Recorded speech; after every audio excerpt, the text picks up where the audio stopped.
Yevropa Ittifoqi qanday ishlashini hech o'ylab ko'rganmisiz? Nima uchun u shunchalik murakkab? Siz ehtimol Yevropa Parlamenti, Yevropa Komissiyasi yoki Yevropa Adliya sudi kabi nomlarni eshitgansiz. Lekin ular aslida qanday vazifalarni bajaradi? Va nima uchun bularning hammasi shu darajada chalkash? Siz yolg'iz emassiz. Yevropa Ittifoqi 7 ta asosiy institutdan tashkil topgan va ulardan ko'plari kichikroq tuzilmalar bilan to'ldirilgan. Bu institutlar 4 mamlakatga tarqalgan va yuzlab binolar, minglab xodimlar doimo harakatda. Bundan tashqari ikkita institutlar bir xil nomga ega bo'lib, bir xil binoda joylashgan, ammo bir-biridan farq qiladi. Yevropa Kengashi va Yevropa Ittifoqi Kengashi yoki Ministrlar Kengashi deb ataladi. Hali ham chalkashmi? Ajoyib. Bunga o'xshash holatlar ko'p. Bu murakkablikni ba'zi mutaxassislar Yevropa fuqarolarining ittifoqqa bo'lgan qiziqishini pasaytirishning sababi deb hisoblashadi. Aslida Yevropa saylovlarida 50% fuqaro ovoz bermagan. Lekin buni tushunish kerak. Yevropa Ittifoqining qonunlari juda muhim. Ular 28 davlatda istiqomat qiluvchi 1,5 milliard insonlar uchun amal qiladi. Bu qonunlar faqat o'z fuqarolarini emas, balki butun dunyoga ham ta'sir qilishi mumkin. Dehqonchilik, oziq-ovqat xavfsizligi, savdo bitimlari, iste'mol huquqlari, iqlim o'zgarishi, migratsiya va yana ko'p narsalar. Endi buni qanday ishlashini ko'rib chiqaylik. Qonun yaratish jarayoni. Barcha ish Yevropa Kengashidan boshlanadi. Bu yerda barcha Yevropa Ittifoqi a'zo davlatlarining rahbarlari yig'iladi. Ular umumiy siyosiy yo'nalish va ustuvorlikni belgilaydilar.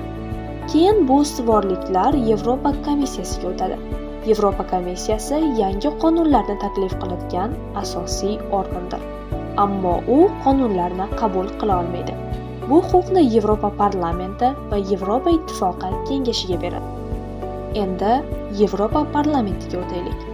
Bu dunyodagi ikkinchi eng katta parlament va Yevropa Ittifoqidagi yagona tashkilot bo'lib, unda vakillar to'g'ridan-to'g'ri fuqarolar tomonidan saylanadi. Har 5 yilda bir marta Yevropa bo'ylab saylovlar o'tkaziladi va har bir davlat aholisi soniga qarab o'zining vakillarini tanlaydi. Yevropa parlamenti taklif etilgan qonunlar ustida muhokama olib boradi va ovoz beradi. Masalan, bir martalik plastmassalarning taqiqlanishi, bankirlar bonuslarini chegaralash, mobil telefon qo'ng'iroqlari narxini pasaytirish kabi qonunlar. Endi esa Yevropa Ittifoqi Kengashiga e'tibor qarataylik. Uni Ministrlar Kengashi deb ham atashadi. Bu yerda har bir a'zo davlatdan turli vazirlar yig'iladi. Agar kun tartibidagi masala qishloq xo'jaligi haqida bo'lsa, qishloq xo'jaligi vazirlari yig'iladi. Agar tashqi siyosat haqida bo'lsa, tashqi ishlar vazirlari ishtirok etadi.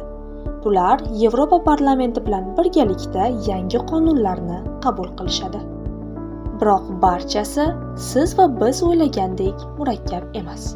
Buning orqasida muvozanat va tekshiruv tizimi mavjud. Har bir institut o'z vakolatini ifodalaydi. Yevropa Kengashi davlat rahbarlari, Yevropa Komissiyasi umumiy manfaatlar, Yevropa Parlamenti xalq, Yevropa Ittifoqi Kengashi esa hukumatlar. Shu tarzda hech kim to'liq hokimiyatga ega bo'lmaydi.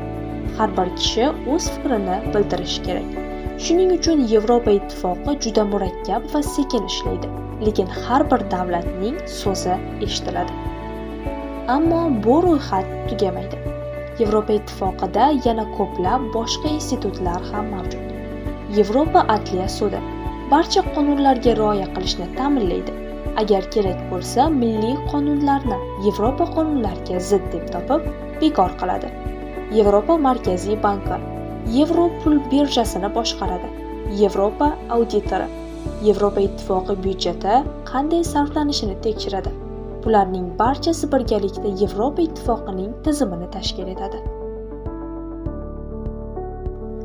Shu kabi qiziqarli ma'lumotlarga ega bo'lishni istasangiz, kanalimizga obuna bo'lishni unutmang.